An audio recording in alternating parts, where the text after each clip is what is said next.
This week I've been making a ticket booth, adding lights and weathering it. Join me, I'll show you how I did it.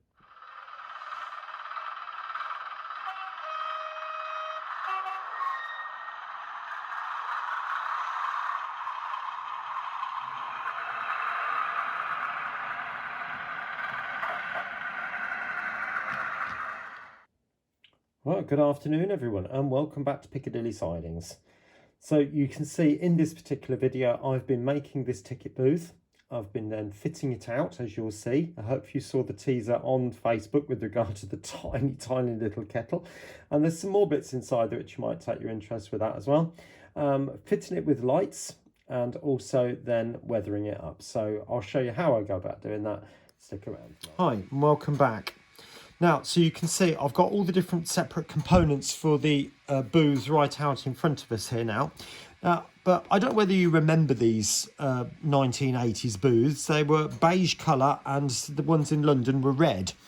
But I've looked on Google and I can't seem to find any pictures at all of the beige ones, but I found one picture of the red ones. So it'd be interesting to see if you remember them, because they were literally all over the place. So I remember them being in the barriers as you go through ticket offices, or Now I did have a person say to me, and it was only one person, I'd like to see the process of how you create something in Tinkercad, how it goes through the slicer, and then how you print it off using the 3D printer.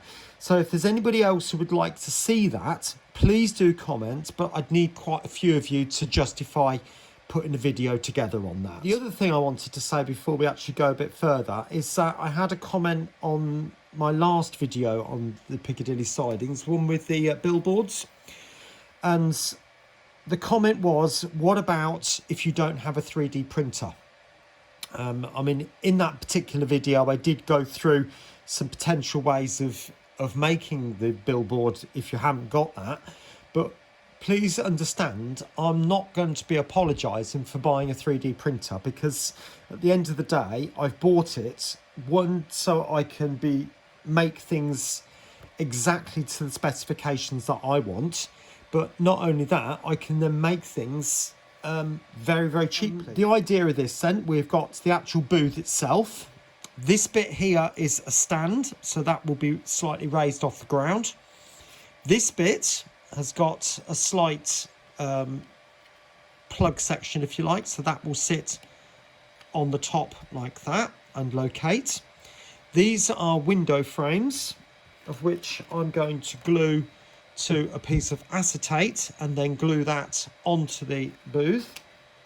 I've got there's a bit of string on there, but a gutter which is going to run all the way around again, so hopefully you can see that, and obviously with the little nodes on the side.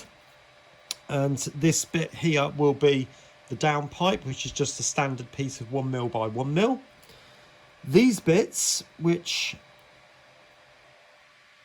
are rain deflectors, which will go around the tops of the windows like that, and the door. So there's that bit. That one is a roof rain deflector, and that will go on the top just like that. And what's the last? Oh, there's this bit, which is a piece of shuttering. So if you can imagine, it's got to the 1990s and somebody's decided literally it would be better to have a shutter on the top. So I'll probably cut that down a little bit, but that will then sit. There will be some bits going down the side, probably some of this going down the side, inside and out. And then I went on to Thingiverse and downloaded an armchair, which, if I can get it to sit properly, will sit something like that inside. Just that it's got a very smooth back to it. I'm going to rough that up on a piece of wet and dry paper, paint it silver and dirty it down ever so slightly. Well, in fact, I'll leave it clean for the time being. Paint it silver, a very dull silver, and then stick it to this piece of acetate and then cut that out, and that will give me a window to then stick over the top of that like that. Right, welcome back. So you can probably see there I've now made the windows And as I said, I've painted them silver, literally just stuck them to the piece of acetate and then just cut around the outside. And you can see that does look reasonably convincing. All the parts have been painted. They're not weathered yet, so don't be too perturbed. It looks a bit rubbish. I am going to paint the inside of that this beige colour. This is just the skin colour, which is that one. Okay, now the thing is, I can't find, like I said, any pictures of these booths, so I don't know whether that's the right colour or not.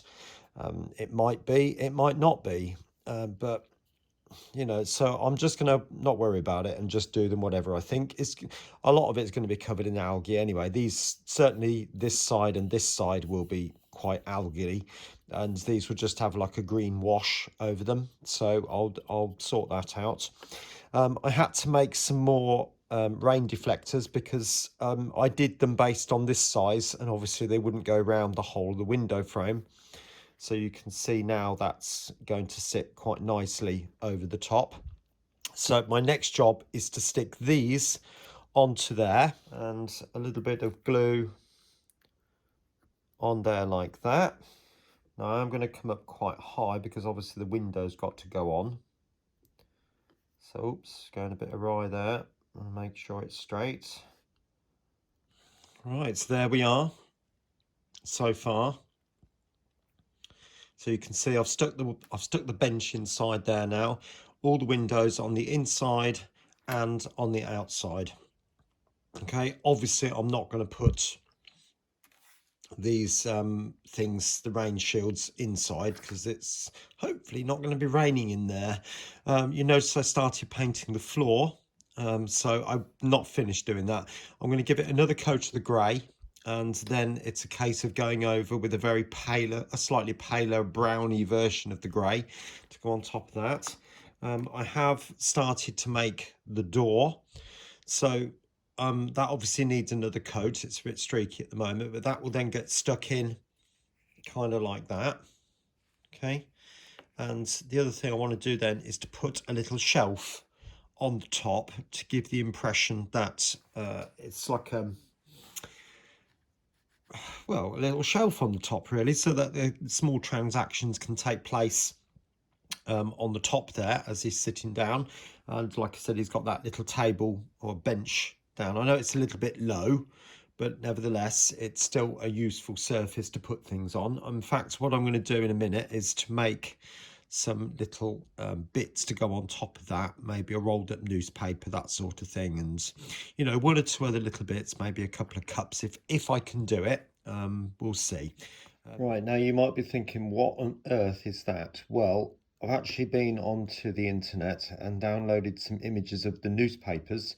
This particular guy who works in there likes the Sun, and all I'm going to do is cut them out and fold them in half and then place them on the bench, excuse me, inside there along with his coffee cup, and just make a bit of a mess with some papers as well, and then he can sort it out afterwards. Right, I thought I'd show you this. I'm just trying to detail up the shelf, if you like, inside the cabin, so that this guy's got something to drink and eat.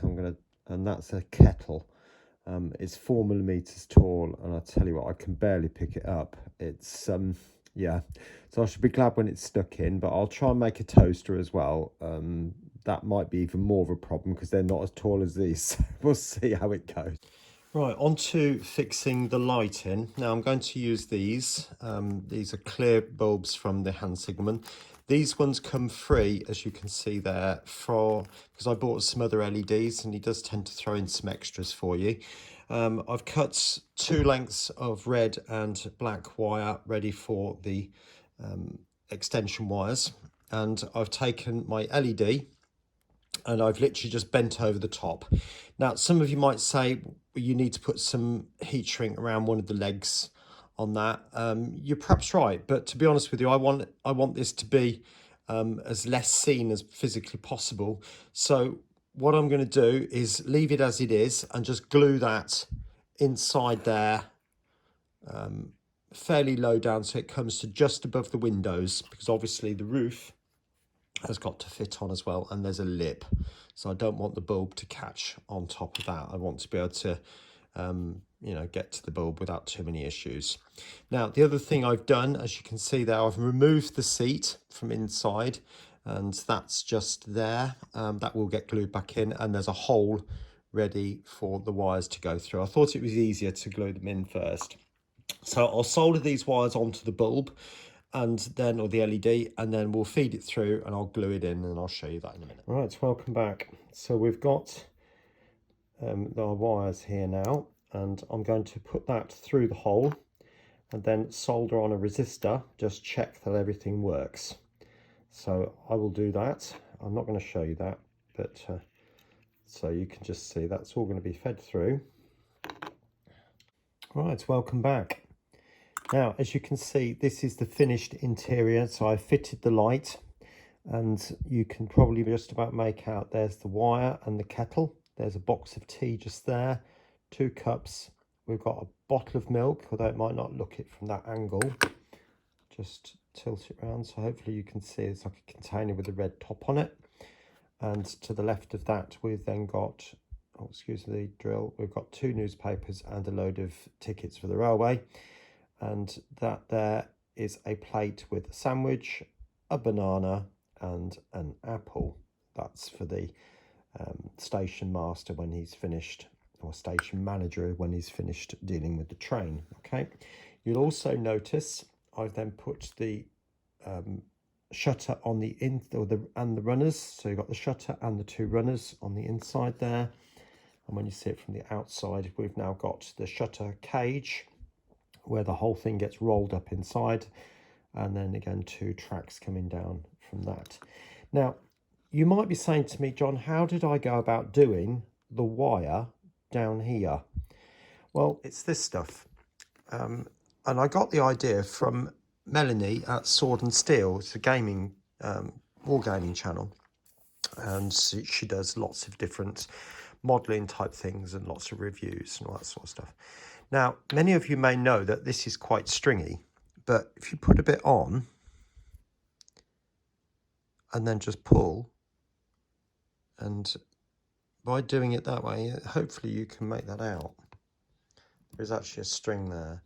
And what Melanie was doing was creating cobwebs and other things of that nature. I mean, obviously the scale is a lot bigger than what we do, but nevertheless, you can get this stuff to string in such a way. And then a little bit like sugar, for those of you who are into the baking and cooking and that sort of thing, you can create a sugar lattice by melting sugar in a pan, then pick it up and then literally just string it across itself, and it sticks to itself.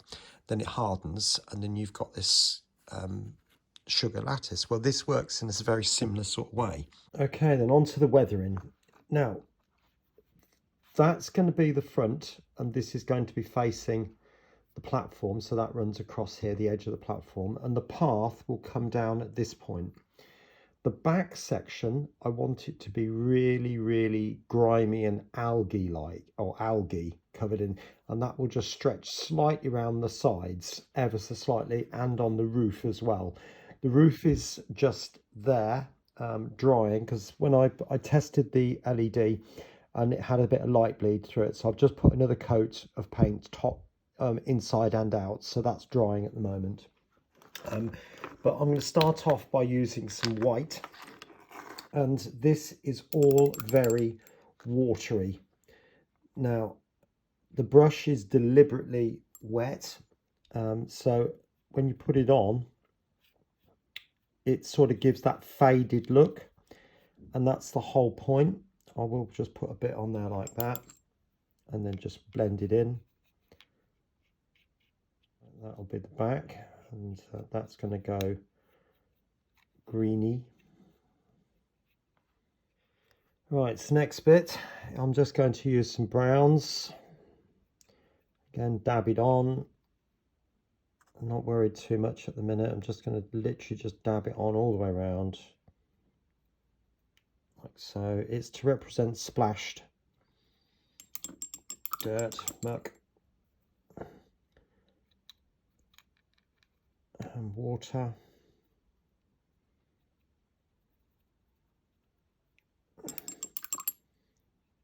And just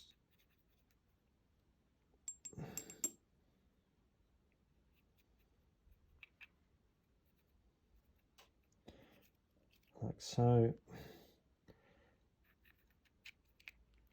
Right, the roof has dried off a bit now, and the idea of this, if you remember how I do a coach, and that's quite blotchy because you would get all sorts of things just landing on the roof, birds particularly. So I'm literally just going to go over the whole thing like that.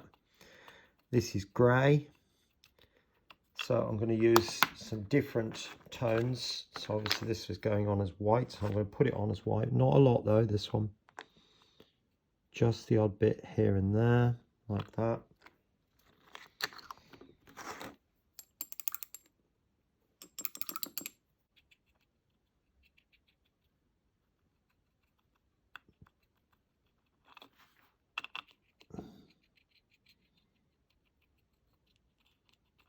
Like so. Once it's stuck onto the model, onto the actual thing itself, it'll be a bit easier to work.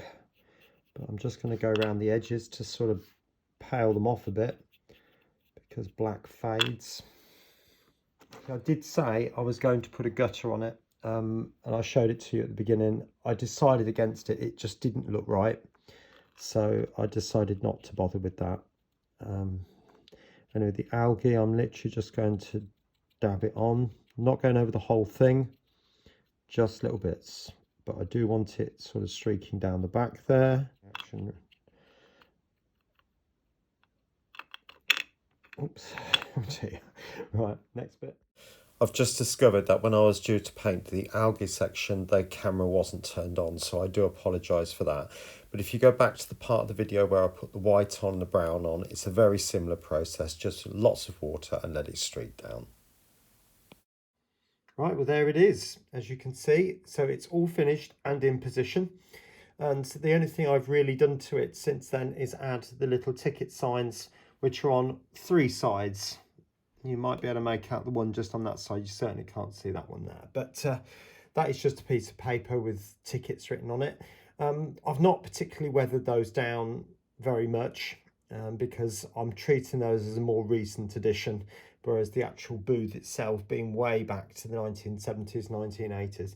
So please do say if you remember these being around, because I sort of seem to remember them being everywhere, you know, so it would be nice to know that I'm not just imagining it. So if I turn this light off, there you go.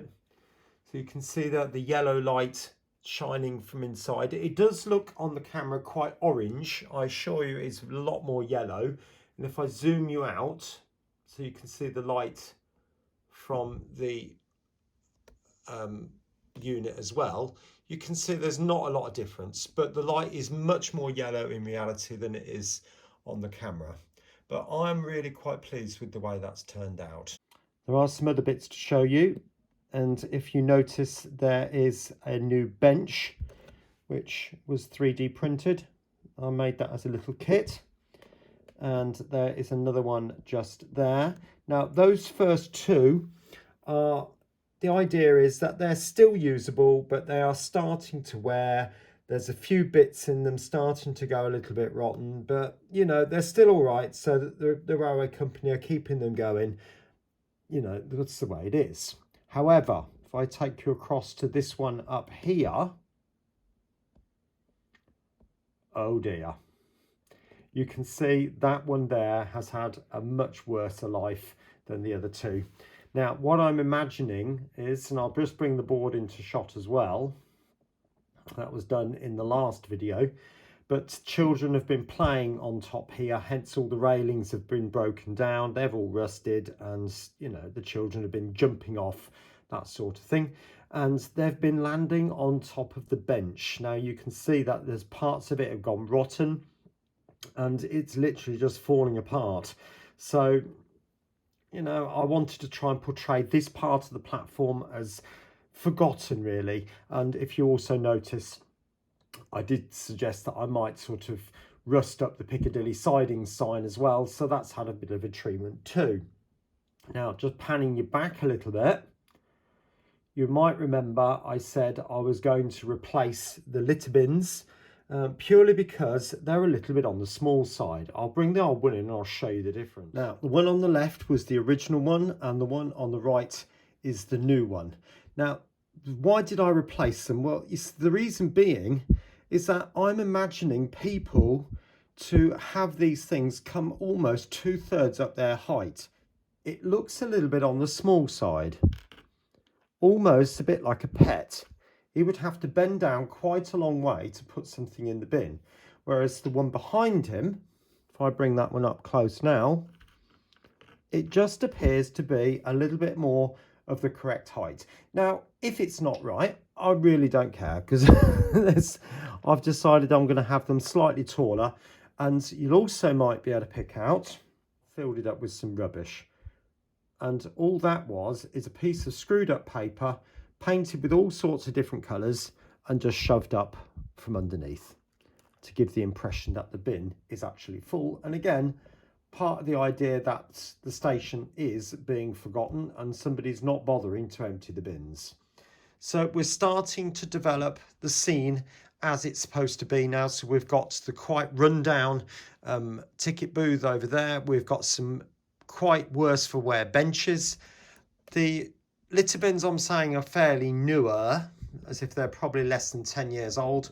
And obviously we've got this area over here, which is quite battered and bruised. Now, let's have a look with the lights off.